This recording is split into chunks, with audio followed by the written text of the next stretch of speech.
Baiklah, bismillahirrahmanirrahim. Assalamualaikum warahmatullahi wabarakatuh.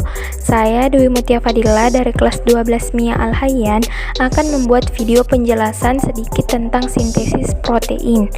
Nah, sintesis protein merupakan proses pembentukan partikel protein yang di dalamnya melibatkan sintesis RNA yang dipengaruhi oleh DNA. Dalam proses sintesis protein, molekul DNA menjadi sumber pengkodean asam nukleat untuk menjadi asam amino. Kemudian, asam amino tersebut akan menyusun protein tetapi tidak terlibat langsung ke dalam prosesnya. Nah, secara umum proses sintesis terbagi menjadi 3 tahapan, yaitu yang pertama ada tahap replikasi DNA. Proses sintesis protein yang pertama adalah tahap replikasi DNA. Proses replikasi DNA ini membutuhkan bantuan enzim helikase yang bertugas untuk melepaskan basa dan ikatan hidrogen yang terdapat pada rangkaian DNA. Saat proses replikasi berlangsung, induk DNA akan membentuk anak DNA yang memiliki bentuk sama dengan induknya. Dengan begitu, maka dapat disimpulkan bahwa induk DNA memiliki tugas untuk membentuk DNA baru. Nah, yang kedua itu ada tahap transkripsi.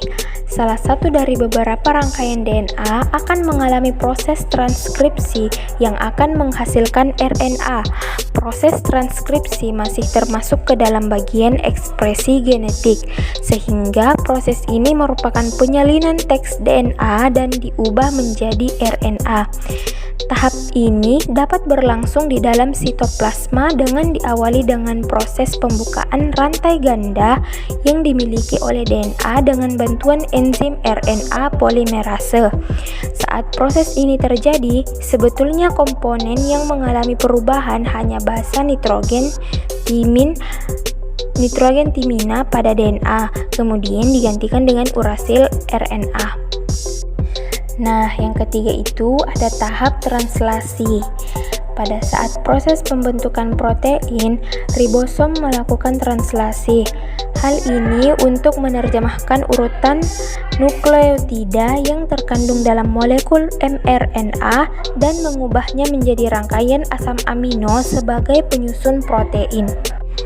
Nah, pada tahap ini setidaknya terdapat 20 macam jenis asam amino yang dibutuhkan untuk dapat membentuk protein yang berasal dari terjemahan mRNA.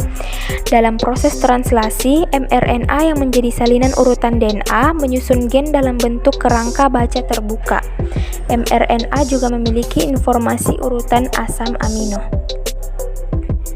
Nah, itulah tadi sedikit penjelasan tentang sintesis protein dari saya. Kurang dan lebihnya mohon dimaafkan. Wassalamualaikum warahmatullahi wabarakatuh.